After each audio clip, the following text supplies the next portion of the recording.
Everybody's heard the saying, what doesn't kill you makes you stronger. But have you heard that what makes you relapse makes you more powerful and more discerned and more secure in who you are? Now, before you guys go get crazy ideas on what I'm saying here, I'm not saying you should go relapse right now or you should just go play with yourself right now. That's not what I'm saying. And so on this Semen Retention Sunday episode here on the Regal Change channel, what I want to talk to you about is how relapsing can make you more powerful as an individual. Well, first, you've got to know what kind of insecurities are inside of you that's making you want to relapse, if there are any insecurities, or is it lustful thoughts? Is it spiritual attacks? Can you discern the difference? And when things are going on inside of you, can you identify where you're feeling that in your body? You know, is that in your mind? Is it your mind playing tricks on you? Is it being tricksy? Or is it your genitals and your biological urge to reproduce? Because there's going to be a difference there. And a lot of men over the past couple weeks have reached out to me, specifically since our last 72-hour fast. And we're actually starting another 72-hour fast the day before Christmas. And you can start that on your own time if you want. More details are going to be in my YouTube community posts or on my X account. But we're doing another fast, and the theme for this one is to confront the demons and bring the fight to the demons. And fasting is going to be a great way for you to have the opportunity to really grow in your spiritual power and to reclaim that power and to deny your flesh so that you can grow in your spirit. And I think this is what a lot of men can do, and women as well. Obviously, women can't do semen retention because women don't create semen in their bodies, but women can be fighting lust as well, and so that's going to be an option for them, is fasting. But anyways, the whole point that I'm wanting to make here is that you shouldn't just go out and relapse, but you should pay attention to why you're relapsing. And a lot of men over the past couple weeks that have reached out to me, probably 24 by now, who have relapsed. And, they're looking for answers. They're like, how did I get here? Why did I do this? I didn't even want to do this, but for some reason I just felt the urge to do it. And now I feel horrible. Well, look at why you relapsed. Look at why things are panning out the way that they are in this moment. What led you to relapse? Like, do you keep a journal at all? Do you write in a journal? I write in a journal every single night for the last 6 years nearly. And I do that because it just helps me organize my thoughts, and I have a better sense of self doing that. So writing is going to be a good way for you to put your thoughts on the paper, and it makes it more real for you, because obviously everybody's heard the saying also that the pen is more powerful than the sword, or something along those lines. It is. And you can go back and look at your notes from years ago. Like, I've got journals here that I can look at from years ago, and you can look back and you can almost see a spiritual map of what was going on, what was happening. And in retrospect, you can say, wow, okay, there's some things that I missed here that were very clear, maybe in your dreams. Are you having specific dreams that are revealing certain things to you? Not just wet dreams or succubus dreams, but is there any kind of dream that is making you try to confront your insecurities inside you, but you want to distract yourself with edging with women, or you want to just distract yourself with corn or whatever it is? Are you using lust as a way to disassociate yourself from your own insecurities? That's a good question to ask yourself. And if that's the case, what are they? And don't beat yourself up if you do relapse, though, because identifying your insecurities, identifying whatever it is that made you relapse, this is what the devil is going to try to attack. Okay, I'll say that again for the people in the back. Your insecurities, your weak spots, those are going to be, once you're identified with those, like once you know, maybe not identified with them, but have identified them, once you've identified those, you'll be able to see, okay, this is my weakness here. This is what is trying to be attacked here.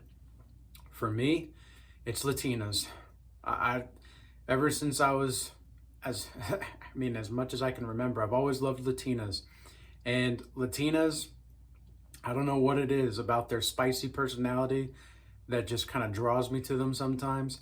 But I know that if there's a Latina that's really trying to really trying to make moves on me and very overt about it, I usually have some kind of semblance of understanding, like, move with caution here because this is probably sent by the devil, because the devil knows that I love the Latinas. Shout out to all the Latinas. Because, like, specifically, like, these kinds of women with, like, the olive skin and the blue eyes with the brown hair, yep, that's it right there for me. And so the devil knows this, and the devil will send these kinds of women in my way sometimes to get me to be distracted and, just make sure that I'm getting off my purpose. Because women have always been, I think lust is a very powerful sin for everybody to overcome. And it's probably the most difficult, apart from just, it's probably the biggest hurdle in regard to growing spiritually, because it's basically, as far as your biological urges go, it's the second most powerful, next to like self-preservation, right? So if you can self-preserve and overcome the desire for that by fasting, for example, is going to be a way that you can overcome that. Because a lot of people, when they starve their flesh, that's where their spirit is now hungry. And you're hungry in your spirit because your flesh is being denied. That creates a catapult effect, and a domino effect as well, where you are just launched into a realm where you're forced to deal with the deep spiritual problems that are happening for you. And again, you don't want to beat yourself up over this. You want to identify why this is happening and what's making you stronger for this.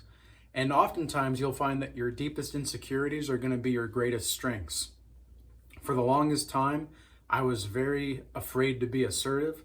I was very afraid to have a backbone. I was very afraid to cut people off that were wrong for my growth and well-being, and that were just crazy making. Because you'll see a lot of this kind of stuff. People will literally like try to spiritually rob the benefits that you have on semen retention.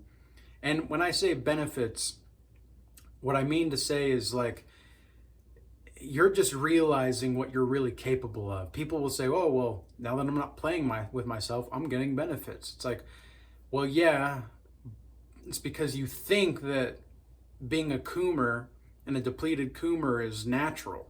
It's not natural, man. It's not natural to be a depleted coomer watching other people screw themselves on a screen. It's not natural. And so now when you're in this natural state, you call it benefits, but it's just you stepping into who you are. It's you reclaiming that power within inside you. So keep that in mind going forward, all right?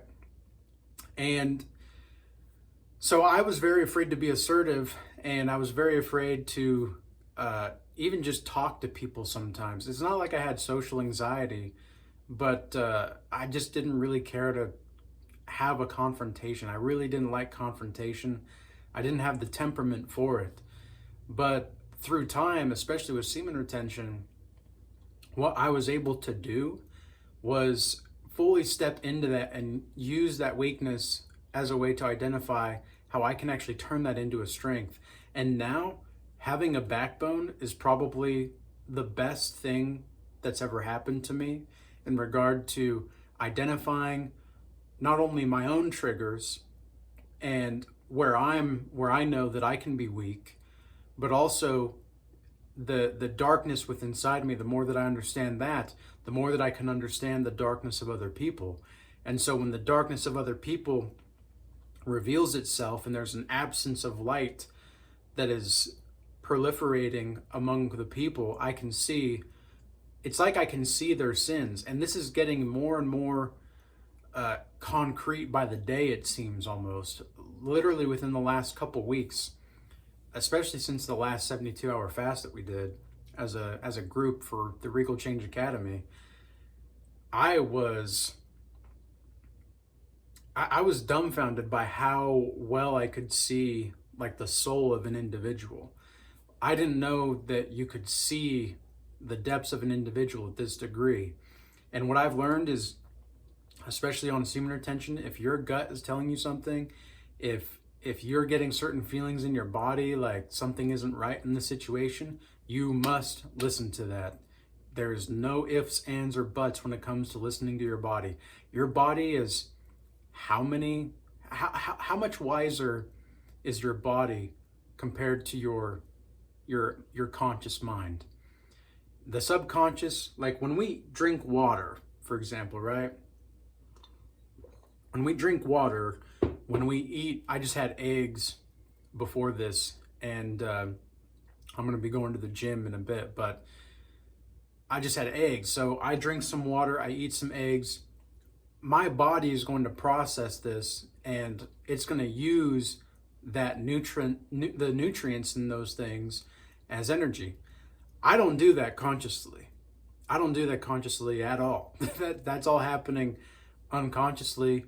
And it's just, I'm just letting the food, I'm choosing to ingest the food, sure, but what happens in the body is completely up to the body. And the body will adapt because the body is in many ways wiser than you could ever possibly imagine. I have no clue how much we would need to program within ourselves or within another being in order to get to the point to where you don't even need to think about consciously, okay, I need to digest my food now. I need to probably digest my food. Nope, it just happens as part of the software program of this body. And once you get to a certain point on semen retention, the lust is gonna always be there, of course. Like I said about my Latinas, they are women that I'm always going to be tempted by those kinds of women because that's just really what I'm attracted to. And it's because I like the fiery personality sometimes. I like that fire. I don't necessarily like the sarcasm. I don't like the sarcasm, but I like that most Latina women that I met growing up, I always had a reasonably good experience with them because they were very territorial in a way. And I was never really around women that were territorial. Like when a woman that was Latina was like, that's my man. No, that was her man. And she made it very clear to everybody that this is her man. And I liked that. I liked that territorialness that came with that because most women are just like, oh, well, I'll just go get someone else. They're very entitled like that. But it seemed to me like the Latino women weren't like that. And so growing up, when I was around that, I kind of liked it because I liked feeling that somebody wanted me. I liked feeling that somebody wanted me around as a woman specifically, because most of the other women were just like, again, whatever. I can go get another one. It's like the Beyonce song. What's that Beyonce song? To the left, to the left. Like, I can have another one of you in a minute. Like, all these women will say that. Meanwhile, they're crying behind closed doors. It's just such an ego thing. So anyway, that's kind of, again, a side note, but you guys get the point of what I'm talking about here. So you have to know why you're why do you like certain things? Why don't you like certain things? Why are you tempted here? Why are you tempted there? You've got to be very careful about this, and you got to know, how does this make you more powerful down the line? How is this relapse? Once you analyze and you're self-aware enough to see, okay, here's X that happened. here's why that happened, and Z was the outcome. Okay, well, what if I did A, B, C instead of X, Y, and then had the result of C? What would happen if I do A, B, C? Well, then I'd get to, I don't know, Q, something like that. I don't know. I'm just throwing out letters. But you guys get the point, is certain actions and behaviors are going to result in different outcomes. And so if you can identify why you're doing certain things and how you're doing certain things, you're going to get a different outcome. And ultimately, knowledge, they say knowledge is power, right? But knowledge also puffs up. And you've got to be careful with your knowledge that you have. You can have a lot of knowledge, but some people have a lot of knowledge and little to no wisdom and self-awareness. They're really good. This is like intellectuals, right? And this is what narcissistic individuals do really well, is they will be able to put on the act of knowing things and being very articulate with how they go about things. But in reality, they're just taking points from everything that they've seen. They don't have anything, because wisdom takes self-awareness. And that's exactly, if you're relapsing the correct way, which I don't think you should relapse at all. That's not the goal. Like, obviously you want to strive for surpassing that, but if you do, don't get upset about it. Don't self-sabotage and be like, oh, well, I already relapsed once, so I might as well relapse again. Oh, I already relapsed twice, so I might as well just, who cares? No. And it's not going to be like a mind over matter thing in some sense, because it's going to be just a process that you're going to have to just be self-aware with. And it's really going to have to be as simple as that.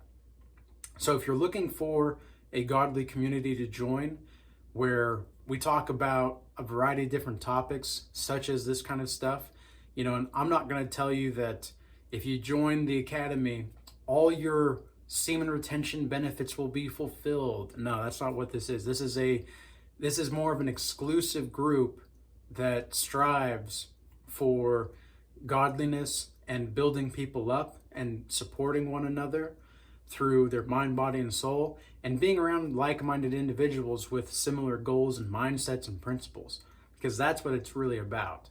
So if you want to join that, there's the free Discord that we have, as well as the paid community. In the paid community, you have 2 weekly Bible study sessions, as well as a weekly congregation called the Regal Assembly Call that we do. And we talk about anything and everything in those congregation calls. But the Bible studies, obviously right now, we're reading Proverbs and Corinthians. And I want to appreciate everybody that's been moving from YouTube over to X and Rumble and Instagram recently. I appreciate your guys' extra support. And with all that being said, peace be with you all. Till next time.